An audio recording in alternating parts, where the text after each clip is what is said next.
This week we're making crepes. For the recipe, you'll need 3 eggs, an 1/8 teaspoon of salt, 1½ cups of milk, 1 cup of all-purpose flour, and 2 ounces or 4 tablespoons of melted butter. And for your whipped cream, you will need 1 cup of heavy cream and 4 tablespoons of powdered sugar. For your tools, you'll need a spatula, a whisk, a fork, a small mixing bowl for the whipped cream, a larger mixing bowl for the crepe batter, and a small non-stick frying pan. I recommend a pan that's no bigger than your hand.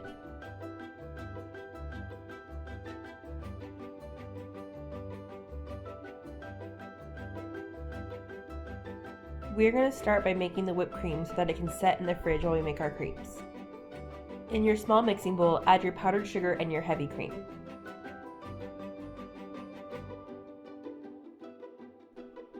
Using your whisk, we're going to beat air into this mixture until it forms stiff peaks. Depending on the speed that you mix, this can take anywhere from 5 to 8 minutes. If your hand or arm get tired, take breaks and come back to it.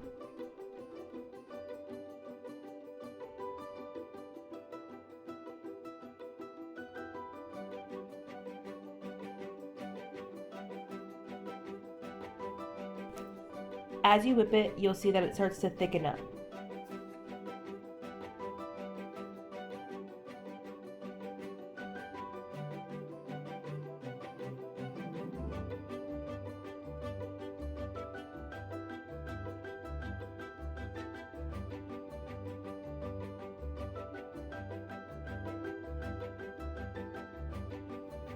To help speed up the process, I tend to tip the bowl and go left and right versus going in circles.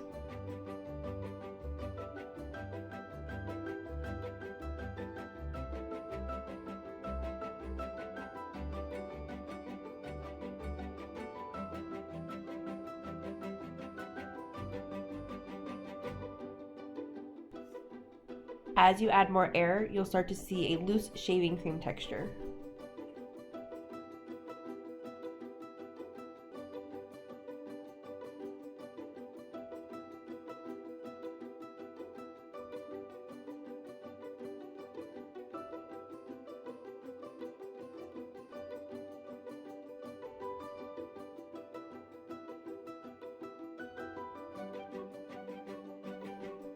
The final goal is to have stiff peaks, which means if you dip your whisk into the whipped cream and pull it out, little tiny points should form on the whisk and not drip down.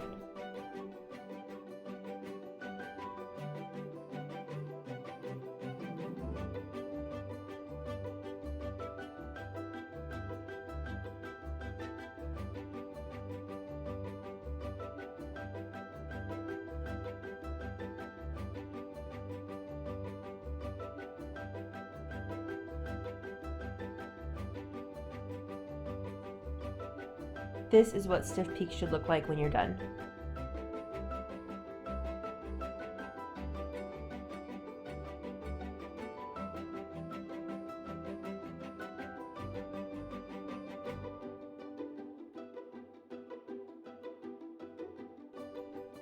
Once the whipped cream is finished, cover it with some saran wrap and put it in the fridge.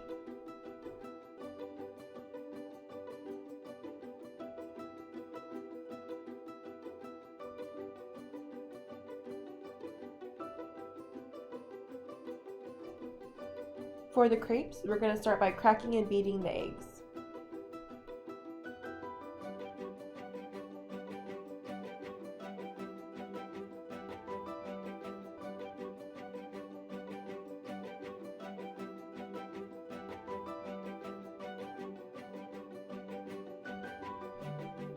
Then we're going to add our melted butter,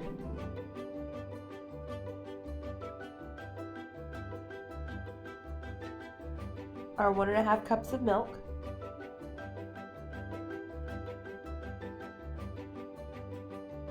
our salt, and lastly our flour.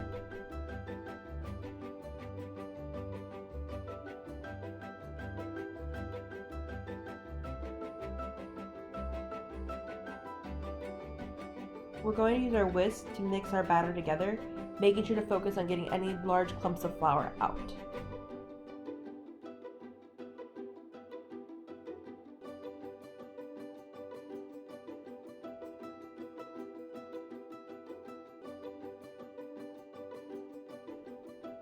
Your batter will be very thin. We are not going for something that looks like a waffle or pancake batter.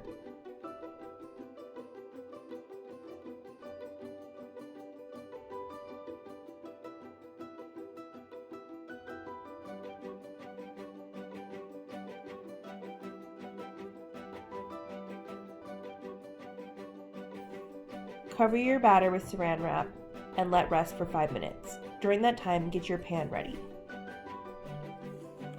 For your stove, we want a medium-low temperature. I'm going to use a 1/4 cup measuring cup to scoop my batter into my pan. Once you have poured the batter into your pan, you're going to swirl it around until the batter stops moving completely.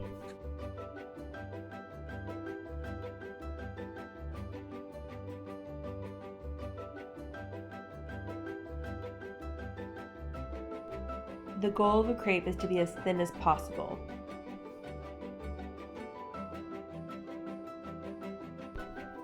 Because crepes are so thin, they won't take long to cook, but the first one will always take the longest.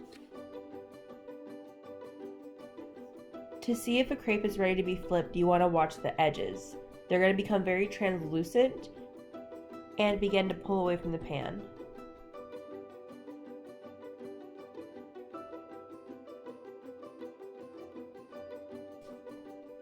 If you've never made crepes before, I suggest using the back of a fork to release the edges from the pan before flipping it.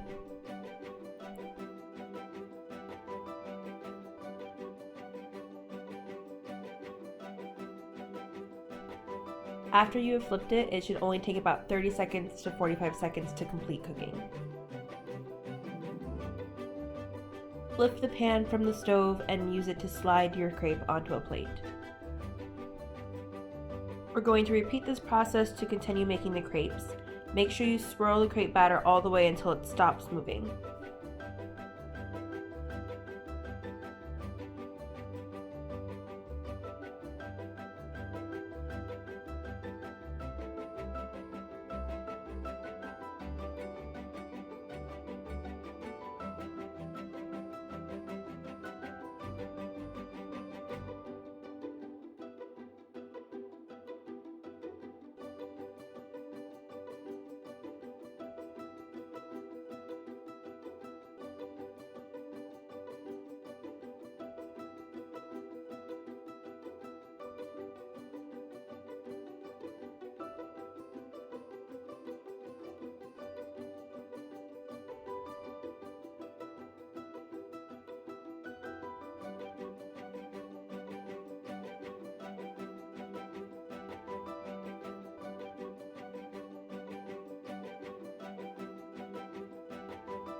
As you get more comfortable making the crepes, you can begin to get rid of the fork and using the pan to check if they're done.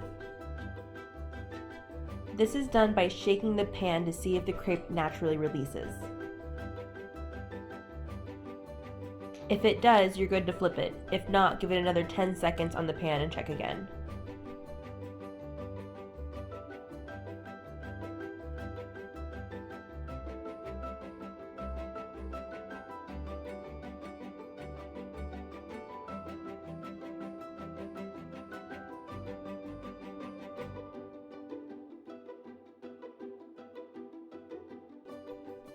If your pan is not non-stick or the crepes are sticking too much, you can use a little butter on the pan before you pour your batter in to help it not stick towards the end.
A little color on the crepes is okay, but if you notice it's too dark, you can turn your heat down.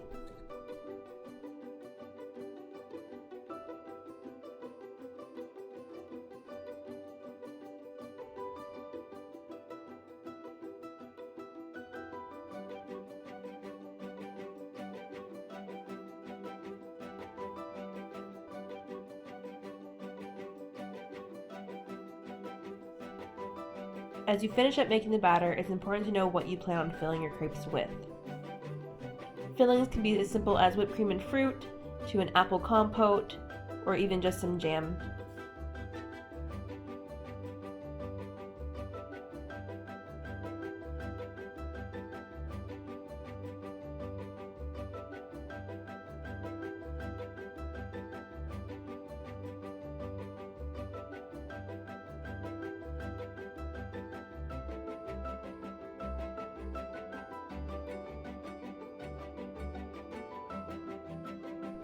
I was able to make 10 crepes with this batter.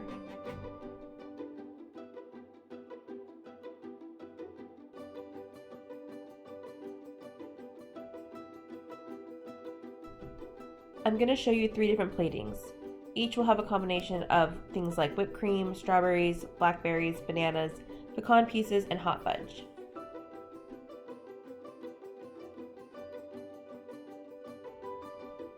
I'm going to start by slicing up all the fruit that I need. This will need a cutting board and a paring knife.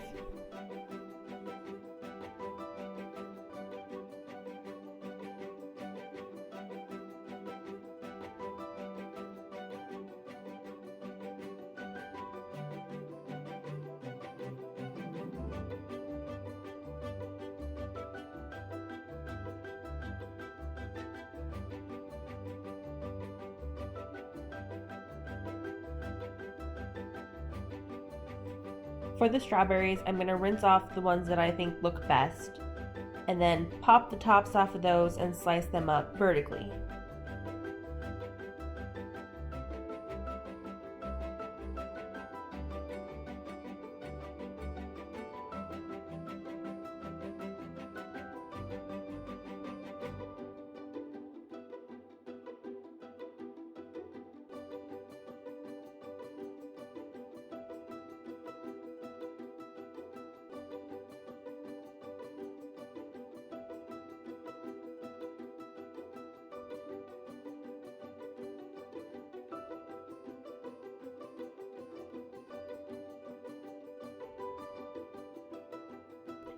For strawberry fans, I like to pick strawberries that are kind of wide so that there's a lot of different blades when we cut it.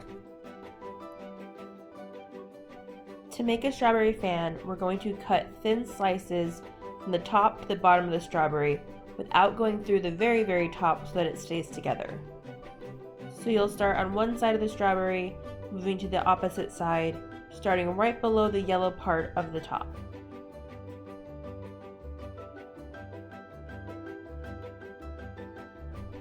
Once those cuts are made, you're going to carefully press the strawberry out so that it lays flat,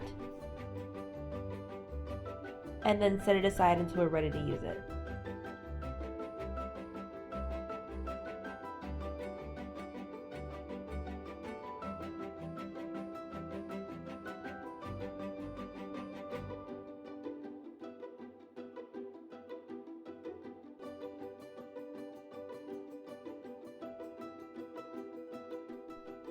My banana stems were really rubbery, so I did the alternate method and I flipped the banana over and opened it from the bottom.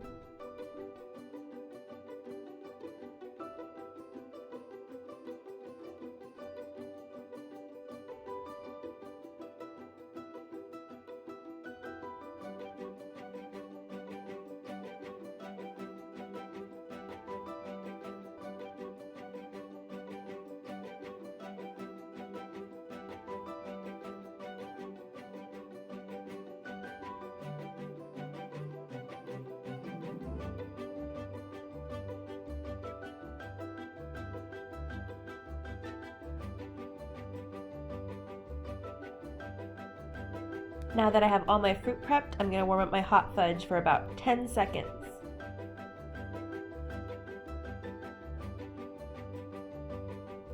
It's really important not to overheat the hot fudge. We just want it to be lightly liquefied.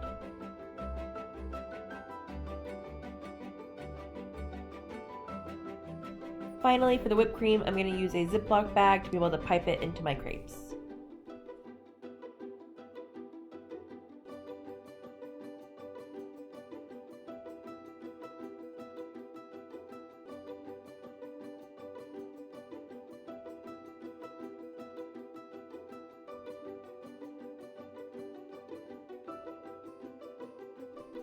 When you cut the Ziploc bag, start small because you can always go bigger, but once you go too big, you can't go back.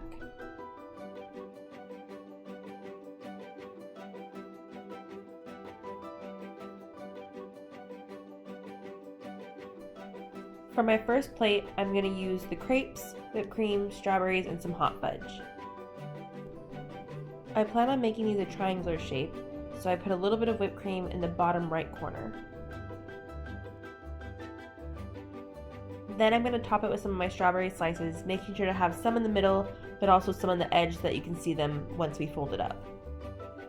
Once the strawberries are placed, I'm going to fold it into a semicircle, and then fold that semicircle in half to create a triangle.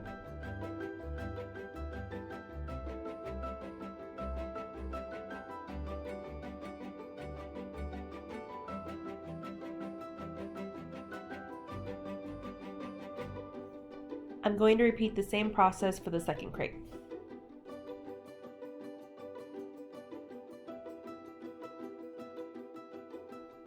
Once the triangle is made, I carefully lift it to be able to lean it on the other one to give the plate some height.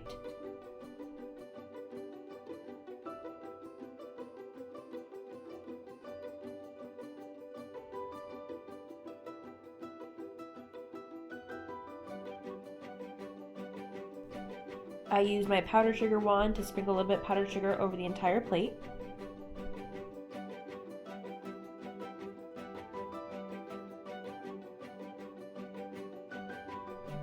And then use the spoon to drizzle the hot fudge over the top.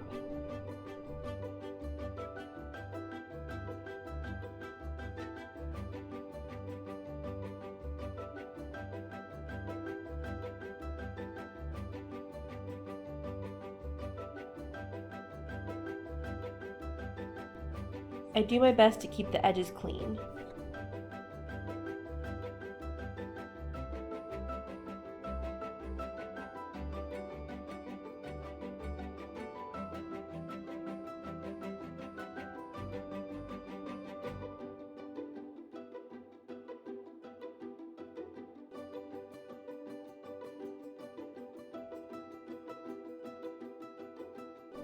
For plate number 2, I'm going to use a square plate and make a cone-shaped crepe.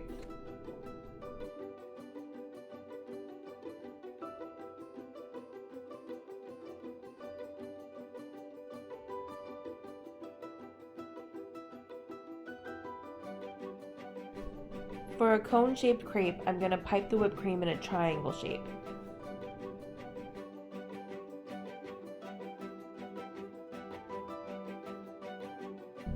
Then I top it with the fruit that I want.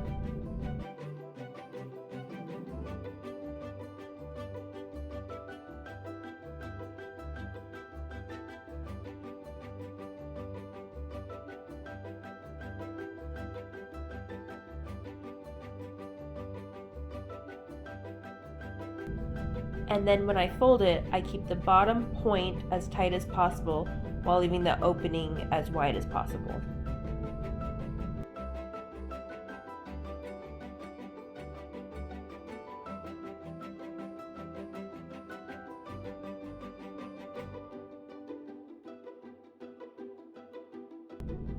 I repeat the same process for the second crepe.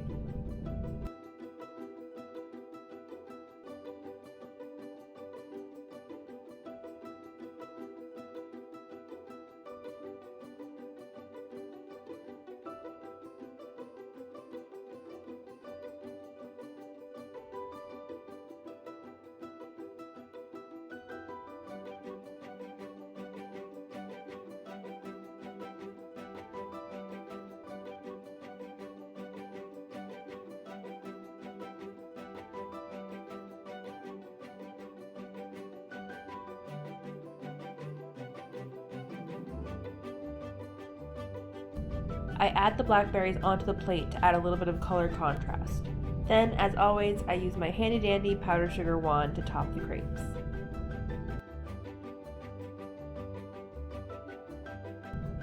I also chose to sprinkle pecan pieces over the plate to add a crunch factor.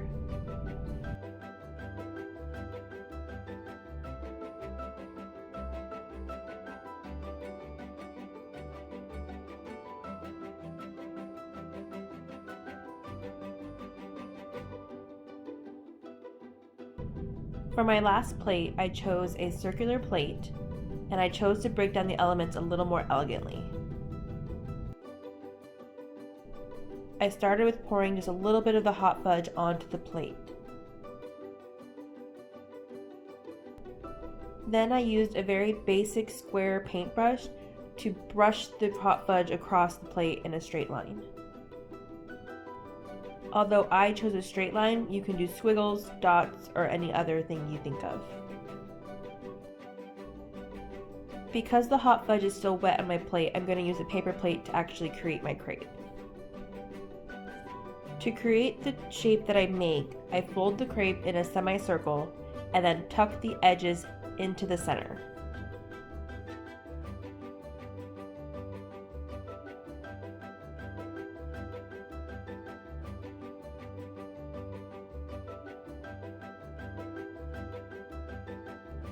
If done correctly, it will give you a lip at the top of the crepe.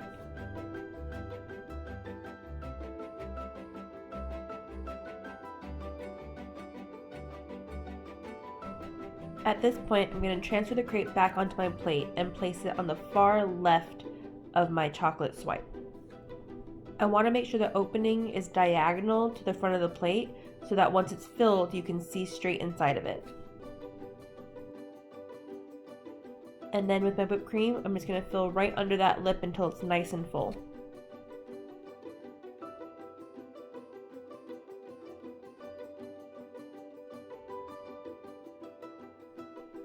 I want to make sure that everything I put on the plate after this doesn't cover up that chocolate, because you want that to be front and center. So I'm going to put my strawberry fan on the bottom right corner, right up against the corner of the chocolate. Then my pecan pieces are going to be used to fill any white space around the plate. Again, making sure that those pieces don't get on the chocolate. And then I'm going to use my blackberries to add that contrast again next to my strawberries.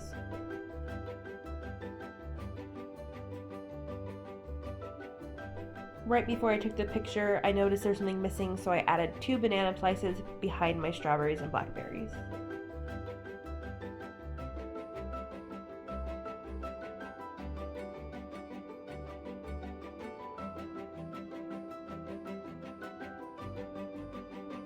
And those are my 3 ways of plating crepes.